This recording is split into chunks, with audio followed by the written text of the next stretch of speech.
Hello students. संस्कारों से बड़ी कोई वसीयत नहीं होती और ईमानदारी से बड़ी कोई विरासत नहीं होती। तो स्टूडेंट्स, हम हमारा lesson the portrait of a lady continue करते हैं। जहां मैंने छोड़ा था वहीं से मैं शुरू करवाती हूँ।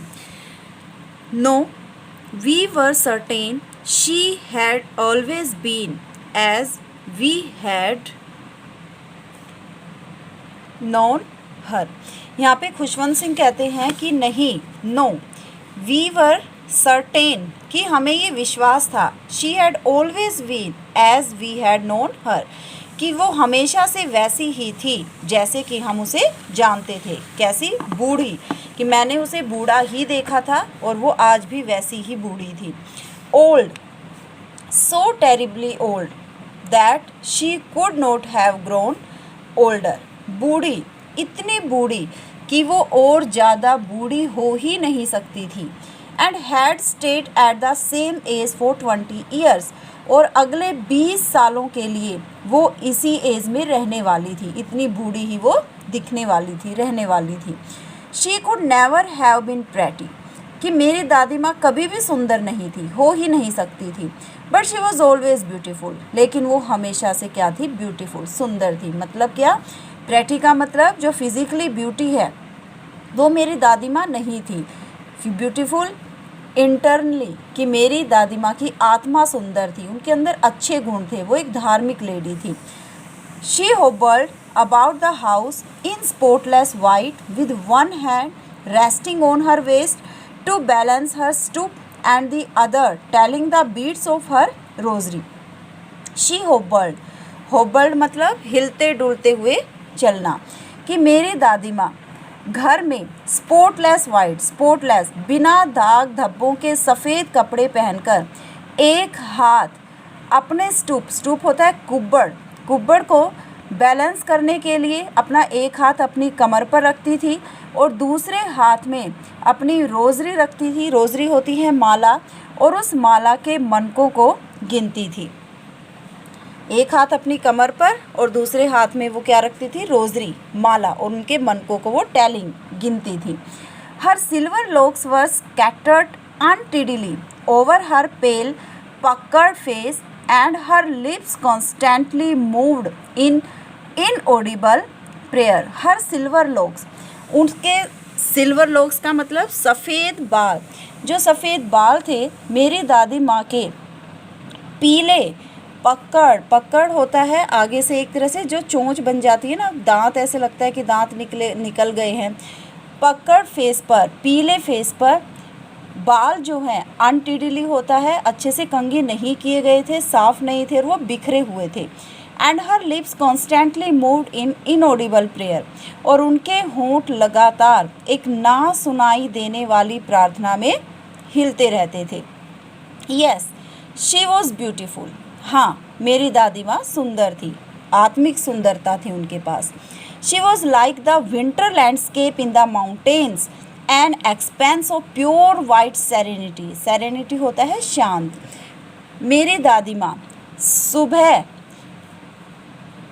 Winter landscape in the mountains, सर्दियों के मौसम में पहाड़ों पर जो दृश्य होता है बिल्कुल ठीक वैसी दिखती है।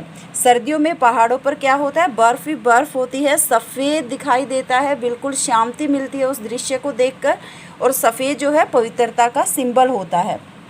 इसीलिए यहाँ पे राइटर क्या कहता है कि मेरी दादी माँ पहाड़ों पर सर्दियों में जो लैंडस्केप होता है, जो प्राकृतिक दृश्य होता है, ठीक वैसे दिखती है।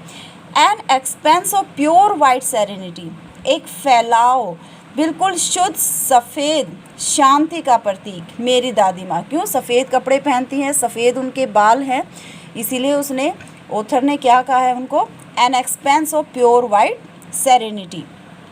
Breathing peace and contentment, contentment संतुष्टि, जो बिल्कुल शांति से और संतुष्टि से सांस लेती हैं, उन्हें किसी प्रकार की चिंता नहीं है, डर नहीं है, उनके अंदर शांति है और संतोष है, संतुष्टि उनके अंदर है। My grand mother and I were good friends, मेरी दादी माँ और मैं अच्छे दोस्त थे। My parents left me with her when they went to live in the city and we were constantly together. मेरे माता पिता मुझे मेरी दादी माँ के पास छोड़ गए जब वो शहर रहने के लिए गए, and we were constantly together, और हम दोनों लगातार इकट्ठे रह रहे थे, मैं और मेरी दादी माँ. She used to wake me up in the morning and get me ready for school. मेरी दादी माँ प्राय मुझे सुबह जगाया करती थी और मुझे स्कूल के लिए तैयार करती थी. She said her morning prayer in a monotonous sing song while she bathed and dressed me in the hope that I would listen and get to know it by heart. मेरी दादी माँ एक सुर में सुबह की प्रार्थना बोलती थी, गुणगान करती थी जब वो मुझे नहलाती थी और मुझे कपड़े पहनाती थी, इस आशा से कि मैं उन्हें सुनूंगा और उस प्रेयर को, उस प्रार्थना को दिल से मैं उसे याद करूंगा. आई लिसन, मैं सुनता था, because I loved her voice, क्योंकि मुझे उनकी आवाज़ से प्यार था.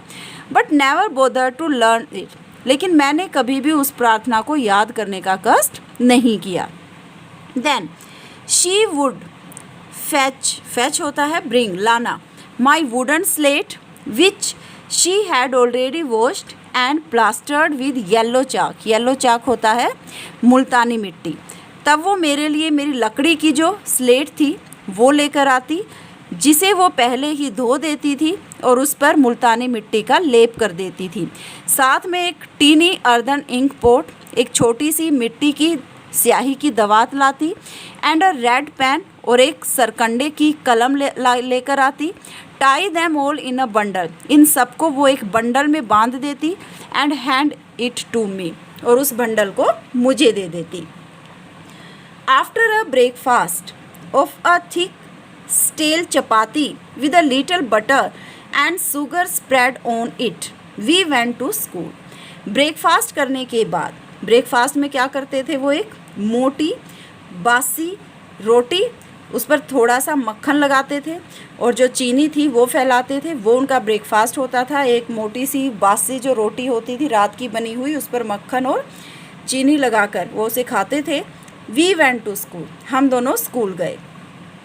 She carried several stale chapatis with her for the village dogs, और वह काफ़ी सारी जो बासी रोटियां थी वो अपने साथ ले लेती थी गांव के कुत्तों को देने के लिए. My grandmother always went to school with me because the school was attach to the temple.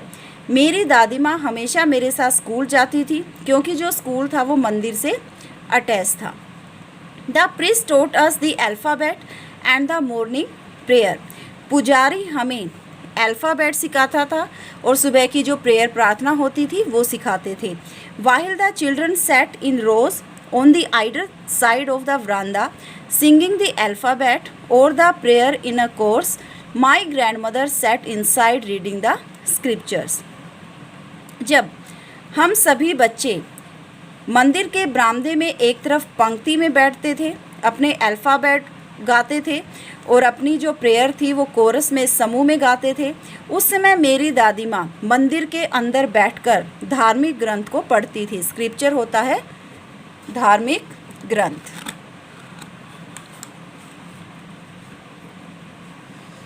When we had both finished, जब हम दोनों का काम ख़त्म हो जाता था, we would walk back together, हम दोनों इकट्ठे वापस घर जाते थे. This time the village dogs would meet us at the temple, और इस समय गांव के कुत्ते हमें मंदिर के दरवाजे पर मिलते. They followed us to our home growling and fighting with each other for the chapatis we threw to them. और वे जो गांव के कुत्ते थे वो हमारे घर तक गुर्राते हुए एक दूसरे से उन रोटियों के लिए लड़ते हुए जो हम उनको फेंकते थे, हमारे घर तक हमारे पीछा करते थे, हमारे पीछे आते थे. आई होप यहाँ तक आप सबको अच्छे से समझ आ गया होगा.